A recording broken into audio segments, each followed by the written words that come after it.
We like it because we think it gives the end investor exposure to all these illiquid assets, but with a fair amount of liquidity themselves through our tenders. And so if you do our target securities through another format, like a closed-end fund, the experience that you're going to have is a lot of volatility in the share price.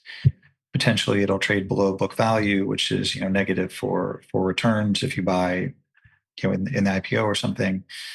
Or alternatively, you could get exposure to our same assets through a separately managed account or a GPLP fund, and that would really entail a commitment of 10 years.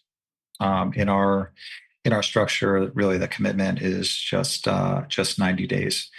And the way that we're set up is that we kind of, because the money that we've raised isn't permanent, we're constantly getting a report card from from our investors, because people can, again, buy shares any day.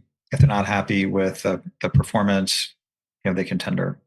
So we, again, our DNA is kind of hyper focused on this track record.